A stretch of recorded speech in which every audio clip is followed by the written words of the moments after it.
Nobody enjoys cheating in a competitive league, especially when it's between two or more parties who create an unfair advantage over other teams. Collusion is actually fairly common in fantasy football leagues. So what is it? Collusion is defined as a secret or illegal cooperation or conspiracy, especially in order to cheat or deceive others. At the beginning of a season, fantasy commissioners may set out a list of guidelines and rules to combat cheating. Furthermore, there's already a common sense code of ethics that should be understood by all parties. At the end of the day, what qualifies as collusion can be subjective. However, there are certain things to look out for. Let's talk about common collusion scenarios and how league mates and commissioners can combat negligent players. Scenario number 1.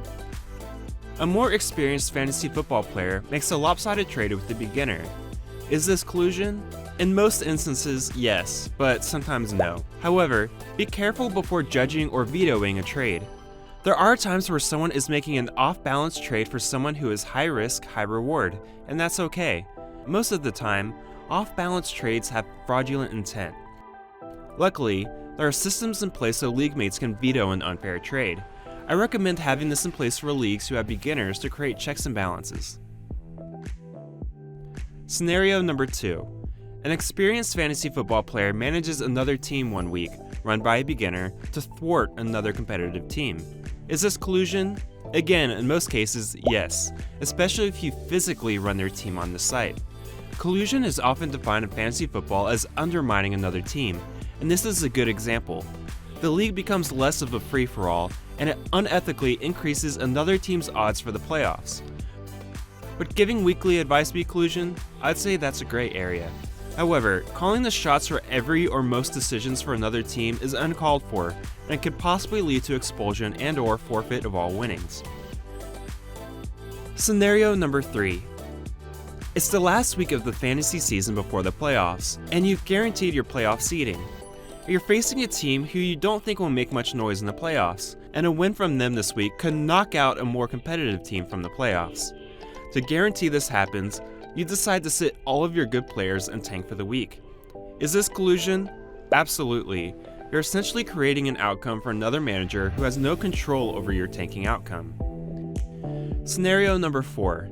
Two teams work together to make a one-week trade to fill the gaps for their players on bye, then trade them back.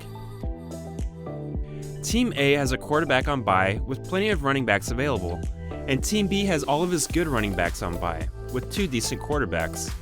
They swap players for the week and trade back the following week. Is this collusion? Absolutely. This is almost a textbook definition of collusion, as it's two parties creating a competitive imbalance.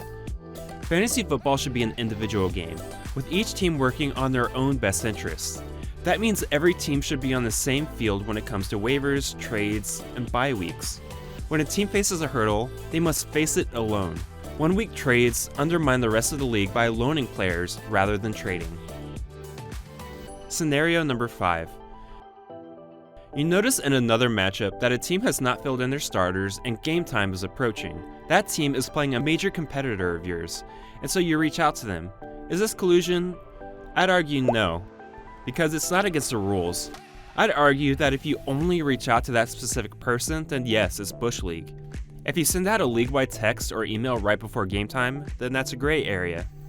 So how can a commissioner combat all of the tyranny, distrust, and sinfulness of a fantasy football league? Easy, just have a set of guidelines or rules that is known by everyone at the beginning of the season. I personally have a no-tolerance policy that prohibits you from league payouts as well as possible expulsion. So what if you're in a league with the commissioner making all of the exclusive decisions? Report them to the platform and get out. That's not a league you want to be a part of. All in all, it may take a fantasy football player a few years to find a league they're comfortable with and trust.